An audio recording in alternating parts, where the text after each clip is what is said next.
You're listening to the weekly Parsha Podcast with Ari Goldwag, recorded with Hashem's never-ending assistance in Ramat Shemesh Israel 5782, 2022. This week is the last day of Pesach. For those in Eretz Yisrael, it's Pesach-Acharei. For those outside of Eretz Yisrael, it's the 8th day of Pesach. And so I'd like to share with you something which you'll be able to listen to now, you'll be able to listen to next week on Pesach-Acharei, but connected also to the Tekufa we're about to begin, which is, we call it the Sefirat HaOmer. We've already started counting the Omer. And we have this time when we can all relate so much more now to the loss of the 24,000 students of R Akiva. And there are certain things that we do, even though it's a time of great simcha, it's a lead up from Pesach until Shavuos, or between, it's like a chol hamoed between Pesach and Shavuos. It's a lead up, it's a happy time, but at the same time, we remember those students who died in a great plague. The coronavirus has taken so many people, and we can relate to it so much more after what happened last year, Lag BaOmer. We can also relate to it. We understand how, for almost 2,000 years, we're still sensitive to the loss of the great tzaddikim, the 24,000 students of R Akiva who passed away during this time. So I'd like to speak about something which is connected to our Parsha, if you're in Eretz Yisrael, Acharei, connected to the Sefira, which we'll start to feel on Motzi Shabbos. And it has to do, Acharei, the sons of Aharon died, and they died in a terrible way. They went inside with a Eish Zara, a foreign fire, and they lost their lives in service of Hashem. They did it in a positive way. They were tzaddikim, as Chazal say, on a higher level in a certain sense than Moshe and Aharon. And it was also a very joyous time. Very joyous time. The Mishkan was built. It was the first time we were serving Hashem in the Mishkan. And if we think about it, we need to understand, and I've spoken about it in past years, but I want to bring it to the fore again here. Pesach, right? We're still in Pesach, and we have a time of din, Chazal tell us. There are points in the year, Pesach, Shavuos, Rosh Hashanah, Sukkot. There are times in the year which we know are Chagim, these are times of joy, but at the same time, it's a time of din, it's a time of judgment. Rosh Hashanah is obvious, but the Gemara Rosh Hashanah says there's judgment on each of the holidays. On Pesach, there's a judgment about the Tvua. On Atzeres, it's about the fruits. I might have them mixed up. On Sukkot, it's for the rain. On Rosh Hashanah, of course, it's our entire lives.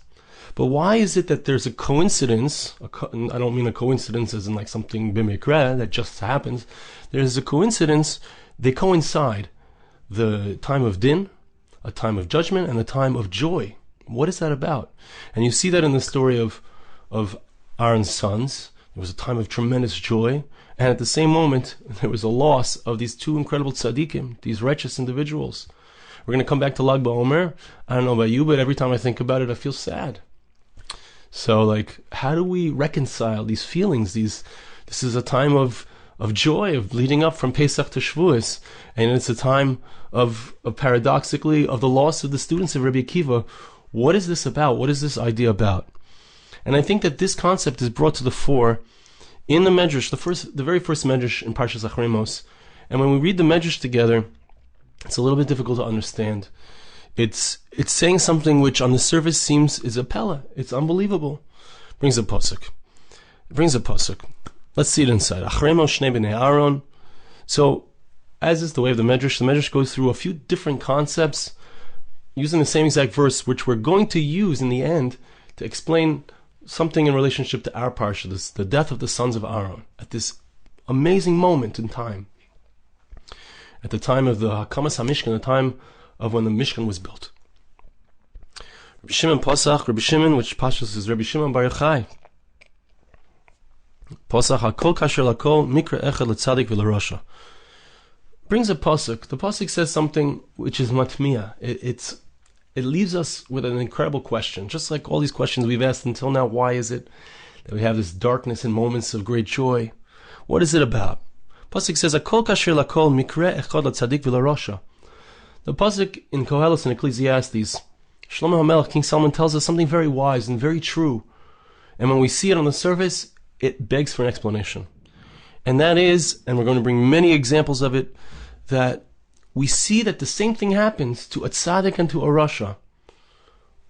Two different people, one clearly righteous, one clearly wicked, And yet the same fate seems to occur to each of them, begging the question, which the Medrash doesn't address openly, but we're going to talk about, begging the question, why, how could it be that something could happen so good to somebody who's wicked? And that same good, we understand why it happens to someone righteous. Or something so negative happens, we see it happens to somebody bad. But why should that same negative situation occur to somebody good? It doesn't make sense. It's hard to understand, I should say. Because of course everything that Hashem does, Hashem has a perfect cheshbon. Hashem has a perfect calculation. Every single thing that goes on in our lives, every single thing that goes on in every individual's life is perfectly calculated, perfectly deserved. Who knows what the calculation is? It might be for some reason or another. We'll discuss what the possibilities are and how we can relate to it, how we can understand it. Let tzaddik, the pasuk says, the same thing happens to a tzaddik and a rasha. The first example that the Medrash brings is we have a tzaddik, Ze Noach, right? We know Noach was a great righteous person. Shenemar boy, ish tzaddik. It says about Noach, he was an ish tzaddik, he was a righteous individual. Amar b'Yochanan b'Shem Rabbi Eliezer b'nei Shlomo Yaglili Noach. We find an interesting thing. Even though he was a tzaddik, something bad happened to him. Imagine, after an entire year on the teva, taking care of all of the animals, he was involved in chesed 24 hours a day, 7 days a week, non-stop, no time for himself. Okay, he was the ultimate zookeeper. Tremendous chesed, tremendous kindness he did for all the animals. As he was about to come out of the ark, he was hurt by the lion. Ushvari broke his leg. Because he had a broken limb, so he couldn't bring a korban, he couldn't bring a sacrifice. A Kohen, a priest, in order to bring a sacrifice, he can't have a broken limb. So instead, his son Shem was the one who brought the sacrifice instead of him. Okay, so we see that although Noach was righteous, he was a great individual, worthy of being saved from all of mankind, nevertheless, he received, for some reason, this makkah, he got a broken leg. And the Medrash is going to say, he had a broken leg till the end of his life. Yet we see a similar thing happened to somebody wicked, which makes sense to us. We find there was a Pharaoh, one of the kings of Egypt. His name was Pharaoh. So the word Nechoi can also mean somebody who is has a debilitating issue. He had a problem with his leg, as we're going to see. King Solomon had a very special throne. And now this throne, in order to go up onto the throne, to ascend the throne, there was a trick.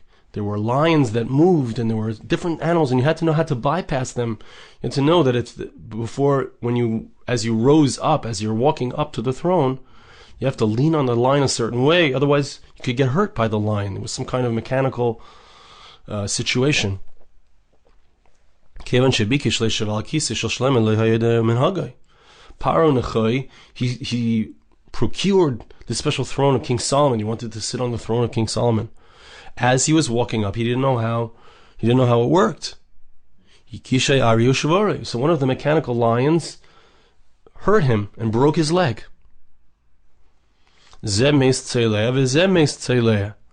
Noach, who was a tzaddik, who was righteous, he died, and when he came to his day of death, he still had this broken leg. Paro Nechoi, this Pharaoh, he also had a broken leg.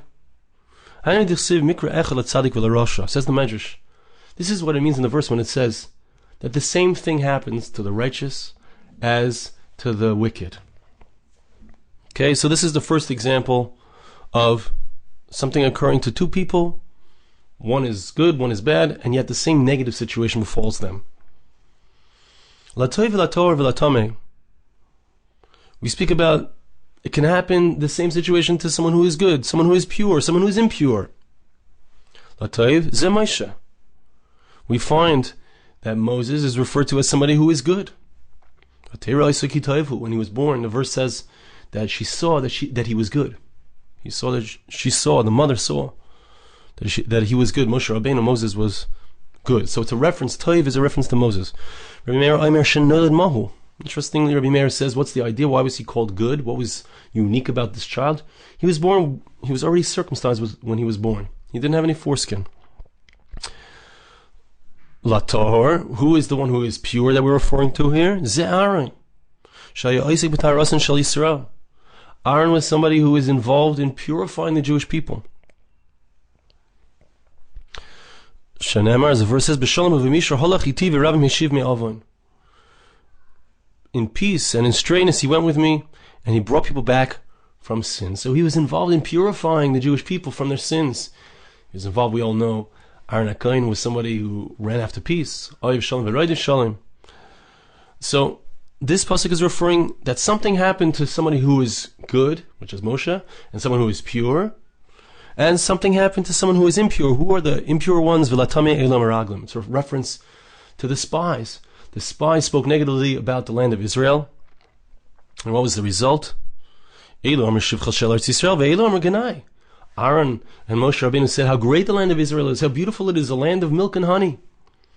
The Meraglim, the spies, they spoke negatively of the land of Israel. They spoke negatively of God. Sorry, it just says both the spies and Moshe and Aaron were not able to enter the land of Israel. Even though these, Moshe and Aaron, were incredible people. They were good, they were pure. And these, the Meraglim, the spies, were terrible people. They had done terrible things. It caused the entire Jewish people to not be able to enter the land of Israel. Nevertheless, they were all punished in a similar way. So this is what we see in the verse. Again, a second example, where a righteous person, a wicked person, can seem to receive the same negative situation. And what is the idea behind this? How can it be that two people receive the same situation, the same negative situation? Goes on to another example, Yoshia versus Achav. Yoshia was a great tzaddik, a king of tzaddik. He was killed with arrows. Achav was killed with arrows. He was a great wicked king. Here's another example of David HaMelech, that he had a positive thing. King David, he was a king for 40 years over the Jewish people. He was the one who was able to build the foundation of the Beis HaMikdash. Nebuchadnezzar, he was king for 40 years, and he destroyed the Beis HaMikdash. He destroyed the temple. Other examples, different people who had a similar end. Shimshon HaGibor, Shimshon, who was a great tzaddik. Samson, a righteous, he was a shayfet, a judge of the Jewish people. He was a tremendous righteous person. And Tzidkiyahu was a melech Rasha. He was an evil king. And they both were killed with their eyes being gored out. Mikra Echad, the same thing happens to it seems to be the same exact thing happening to the wicked and the righteous. And then finally the Medrash comes back to Ela b'nei Aharon, the sons of Aharon. Also refers to them with that same verse that we quoted in regards to Aaron Akayan, refers as well to his sons. We find that Korach, so there was a whole group of 250 people who came with their fire pans, and they were all killed, they all died. Even though they were involved, as the Medrash is about to say, in a machlekes, they were fighting against Moshe Rabbeinu.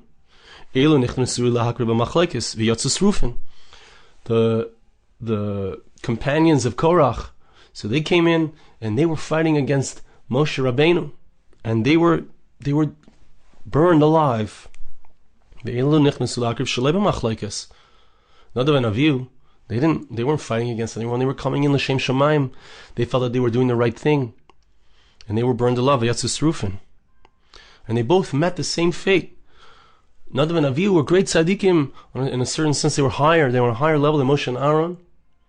And yet they had the same fate. They seemed to fall to the same fate as the Korach v'Hadassai, those who came along with Korach and brought their fire pans. And so the Medrash leaves us off with all these comparisons and without really an explanation. And in thinking about this, we need to understand, how does it relate to us, of course? And what is the idea? Because it's a very tremendously difficult understanding, a tremendously difficult thing to understand. So it begs for an explanation, and back to the original questions of why does Pesach come with din? Why does Shavuos come with din? Why do these happy times come with a time of challenge, of difficulty? Just look at what's going on in Eretz Yisrael right now with tremendous challenges from our Arab neighbors. Why does that come along with a tremendous simcha of Chag? I'm going to tell you a little story that happened yesterday. Little story. My wife, she has a chavrusa, and they learn together concept of Amunah every single day. So last night, my wife's chavrusa, she made a bar mitzvah for her son, and she wanted her son to have a beautiful bar mitzvah. She went out of her way to get special Pesach cakes and ice cream, so he shouldn't feel like he's missing anything just because it was on Chol Hamoed. And it was put in the freezer. They came to the hall, and her husband came into the hall, and the freezer plug was not in. It had been unplugged. And all of the ice cream and all of it was ruined. But my wife's chavrusa said to my wife, you can be so proud of me because we've been working on Amunah. Everything is from Hashem. I just knew everything is from Hashem. I accepted it completely. I knew that everything is from Hashem. She didn't let it bother her. Amazing. That very night, last night, my wife opens up the freezer to check she goes to the freezer to check on all of the food that she prepared for Yontif. And our freezer was left open for a day or two. I don't know. We don't know exactly how long. And some of the food that was on the bottom was still cold and like defrosting and still able to be used. But some of the stuff that she had already cooked had been ruined. Hashem sent the same nisayon at the very same moment. You know, many times it happens. It's a yontif, it's a bar mitzvah. Why is it that HaKadosh Baruch Hu sends this kind of nisayon to us? A difficulty in the moment of such great joy. Pesach is such a time of happiness, such a time of joy, yontif. Why does Hashem send this? And as I understand it, so it's not a coincidence. These kinds of things happen because Hashem wants to give us good. And we don't necessarily always deserve the good. Hashem wants us to have a tremendous simcha on Yontif. There's a tremendous time of joy. And there's a Hizgalus Hashchina. There's a revelation of Hashem's divine presence in our lives. And this goes together, I'll mention just along the way, with Parnasa. You know, Hashem wants to give us Parnasa. He wants to give us livelihood. And livelihood, it's not so easy. It's not so easy to feed our families. Especially today, rising prices of living, so much going on. But Hashem, when He wants to reveal Himself, Hashem is openly revealing Himself in the area of Parnasa, in the area of Shidduchim, and specifically in the area of Chagim, times of joy. And when Hashem reveals Himself, we don't always deserve it. So sometimes negative things occur in our life because we've done something wrong and Hashem wants to remove it from us. Hashem wants to clean us off of those things that we've done wrong. And I think if we look at all of the examples of the contrast between someone who's wicked and someone who's good, each of them receiving something negative. So in explaining Noach, indeed, the Meforshim struggle with the issue a little bit. Don't really come out, b'pem maleh explaining it. But in regards to Noach, he was a tamim b'daraisa. He was, in relationship to everyone else, he was on a very high level. But there was something missing within him, as they explain. And because of that, it was represented by the fact that he was struck on his leg. He got a broken leg. He limped for the rest of his life. And that represents the fact that there were certain imperfections. And the point wasn't to point out the imperfections. When someone is wicked and they break their leg, that shows that person is wicked. And we understand that. But someone who's a righteous person who breaks his leg like a Noach, it's because Hashem wants them to come into the next world completely clean. We can get into the next world, chas v'shalom, if we haven't done tshuva, if we haven't been cleaned off in this world. And we'll have to get cleaned off. That's what Gehenna is about. That's what the fires of Gehenna are about. But we'd rather receive it in this world. That's what our sages tell us. And so a Noach receives it in this world. A Nadav and Avihu, they receive it in this world. They want to get to the next world. They're righteous, but they've done something wrong on a very fine level, on their high level. They've done something wrong, and it needs to be cleaned off. When we Hashem wants to bestow upon us something amazing, something awesome. There's a bar mitzvah. There's an amazing, incredible chag. Such a simcha to be with our families, to be around the table, to enjoy so much bounty, to be able to enjoy the singing and the hallel, the praising of Hashem, remembering the kindnesses that He's done for us as a nation in the past and the kindnesses that He's doing for us now in our present. For Klal Yisrael returning to Eretz Yisrael, 7 million Jews in Eretz Yisrael, for the Jewish people who are coming back, for the Jewish people wherever they are, the incredible brachas that we have, the blessings that we have. But sometimes we don't really, we're not so perfect, and we don't necessarily deserve completely, but Hashem wants us to have that incredible joy and that incredible wealth, and that incredible osher ve'osher. So what Hashem does is Hashem places in that very moment of the Hakamas HaMishkan, the Mishkan is being built, awesome joy, but sometimes it's accompanied with judgment, because as He reveals that joy, as He reveals Himself, which is the ultimate joy, so there's a question, do we deserve it or not?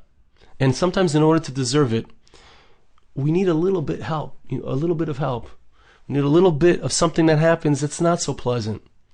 And it's so important to understand, this is such a clear Hashkafas HaTorah. The outlook of the Torah is that every single thing that occurs in our lives is for our good. That's what Emunah is about.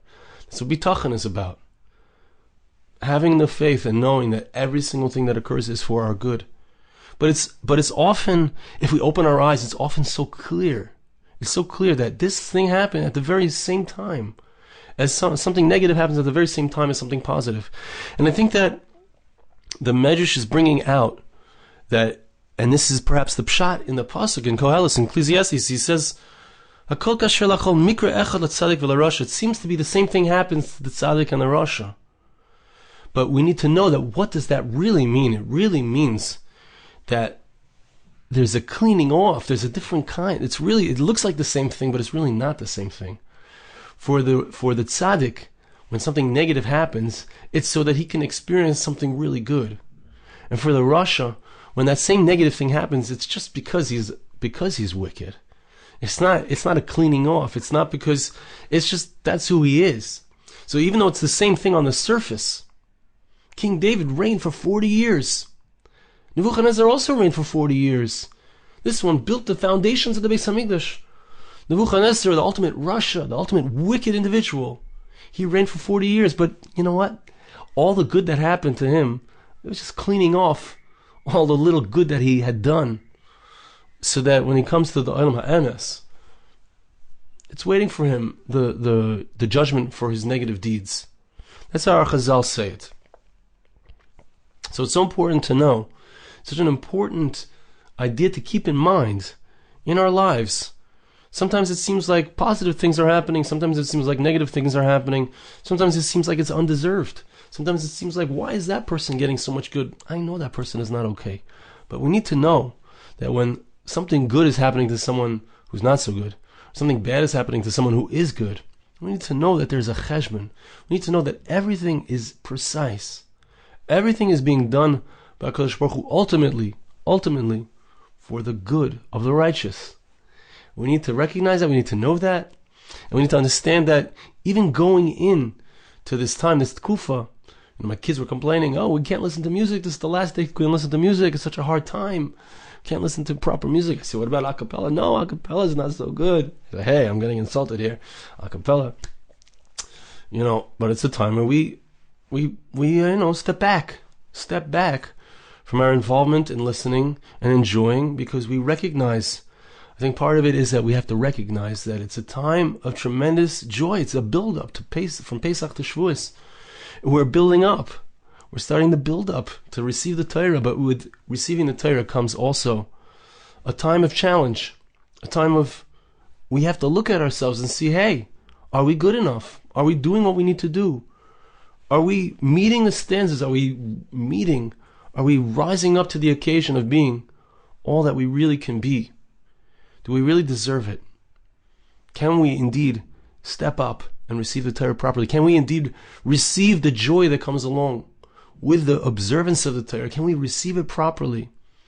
Can we receive the Shekhinah, the joy that comes with being in and basking in the divine presence of Hashem in our lives. In order to be able to receive that, we need to be worthy of that. So it's such an important thing to recognize and think about as we continue on through the Omer, as we go from Pesach to Shavuos, as we go through the Parshias, and we think about what happened in the past, what happens in our lives, and how we can relate to it. So I want to bless you, I ask you to bless me. Hashem should help us to recognize this idea, help us to recognize that all that happens in our lives ultimately is for our good. Recognize that it is really all good.